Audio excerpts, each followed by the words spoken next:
we're in a fight. Christianity can be best seen as a mass exorcism, that we each have a role to play in this exorcism to get the hand of death off of people. Jesus came and he shed his blood and he gave his sacrifice and he conquered death and hell. And the Bible reads that for we wrestle not against flesh and blood but against principalities and powers and against the rulers of darkness in this world and against spiritual wickedness in high places. So that's the battle. That's the terms of it. That's why Jesus' blood was shed, to beat back the darkness, to bring out the marvelous light, to get the spirit of death and destruction, because the enemy is like a roaring lion going forth in the earth, seeing whom he can devour. And by us standing fast in the gap, we soul by soul, town by town, rescue people from this dark work of the enemy.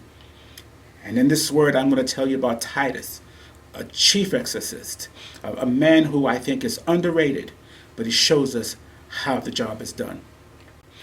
Paul spoke of Titus this way. He said Titus is his legitimate son, the one who he holds in highest esteem. And I look back and I know that I learned about Silas, Paul and Silas, right?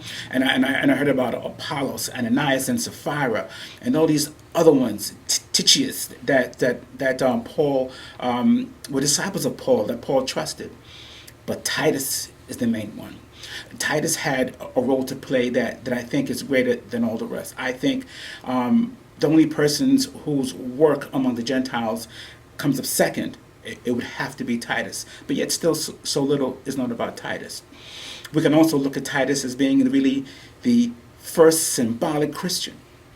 We can pick others. We have it's a personal thing, but I picked Titus because Paul refused to circumcise Titus.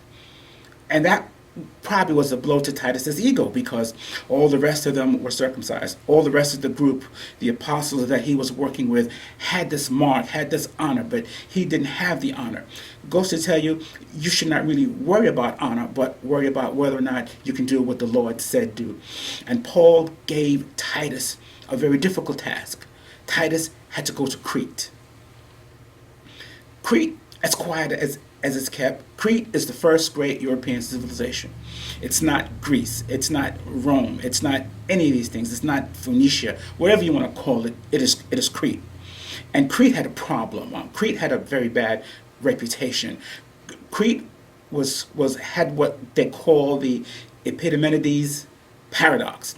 And Epimenides was a philosopher poet, and he said all Cretians were liars. And they had this reputation as being consummate liars. They were seen that way. There was a prejudice against Crete, and I think maybe that prejudice against Crete even ranged through today, which is why they're not celebrated the way they ought to be. But it's a paradox. Epimenides' paradox was a paradox because he was a Cretan. So if he's telling the truth that they're liars, it can't be true. And if he's lying at the same time, then he's telling the truth according to Cretan standards. So it was a paradox, but it was also a prejudice against these people. It's like saying all those people always commit crimes. It's like saying all those people we are all superior. It's a lie. I mean, all these things are lies, because it depends upon the individual and the circumstances and what they give ear to. And the problem with Crete, what they gave ear to, is that it was their God. You see, how we conduct ourselves, how we behave, our habits, our attitudes, the things we do, the way we dress, and all these other things, it's about what we worship and honor the most. And the Christians, they worship Zeus. And Zeus was the king of gods, and Zeus was he was the king of gods, and Zeus was, his birthplace was in Crete. And so that all of Europe who took on this Greek Greco-Roman mythology, it had its start in Greek. And Zeus had this kind of attitude. He was a liar. He liked to trick people. He took the form of animals. And the explanation of the cultural relationship between Europe and Crete is thusly that Zeus tricked Europa, Europe is named after a virgin goddess. And what Zeus did is that he lied to her. He took the shape of a white bull and he rode off with Europa. And it exemplifies the example of how Cretan culture established itself in European mythology at that time. And so Crete was a hard place to go. Crete was Satan's seat. Crete was where this all began. Cretans love to tell the truth and trick because that's what they worship. There are some countries even today that love the dollar, and they'll do you wrong to get a dollar, and those who can cheat and steal and grab legally are the ones which we look up to. I can name a dozen. One of them was our president. This is the example. This is the ideal that a lot of the world harkens to today. So when we talk about all Christians are liars and look down upon them, there may be a time when we look down upon what's happening with us today. Hold your head up high. And this idea of Zeus is even deeper because Zeus comes out of Satan's seat. Not to disparage anyone's culture, but it came out of a Hindu god, Darius, and that was his name. You see, all of European language and culture is called Indo-European. They come as Zeus came to Europe. Europe came from India. And they're called Indo-Europeans. Their language, English, which I speak, German, whatever the languages are, except for a few, the Sami language, all are Indo-European. The culture is derived from India. But it goes further than that because the term Aryan, which Hitler used and was concocted in 1850 to create the super race, this is how deep the challenge that Titus had and how deep we have today. We're no different. We are facing wickedness in high places, and this is just the depth of it. And this idea of Aryanism was concocted in 1850 and then embellished until we got to Adolf Hitler and today.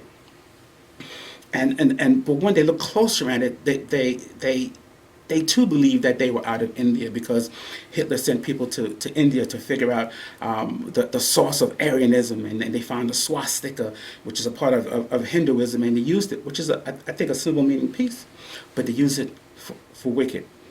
What am I saying? I'm saying this to you. This is what Titus had to deal with. Many times what we're dealing with is not something new. It has an archaeology, it has a basis, it has a place where it all began. And this is how it began for Titus. And Titus was facing this type of wickedness that I explained. And how Titus first got this thing done, how got it accomplished, first of all. Titus was a man who loved God. Second of all, Titus was a man who loved his neighbor.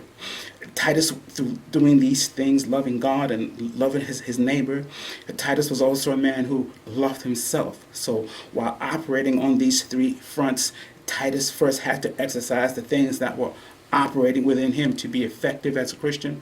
We have to exercise the things that were operating in us. And what Titus didn't do, he didn't sit back and said, this thing is too great, it's too much for me. What Titus did, he followed Paul's instructions.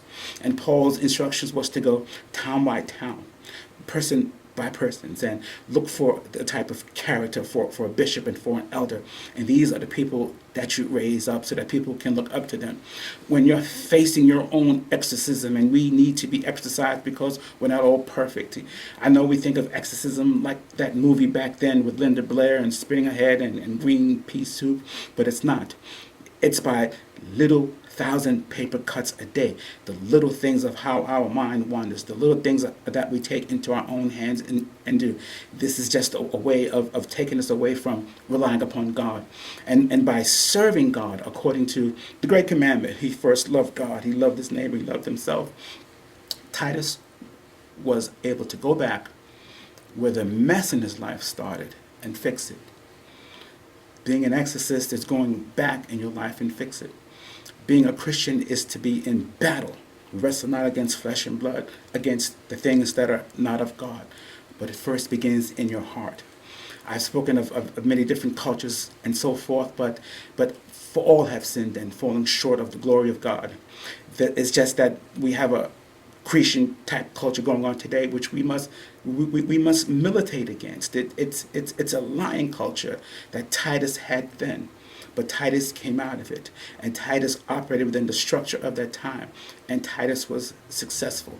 He was successful because he first accepted that he needed the Lord, and he got himself to Paul, he got himself right, and he returned back to help other people. It's about loving God. It's about being an exorcist. And the weapons of our warfare are not carnal, but they are mighty for the pulling down of strongholds. And the weapons that we use are love. God wills that we use love in order to get the job done. And that's what we're supposed to do. So, being an exorcist, high exorcist, the great exorcism first begins with you.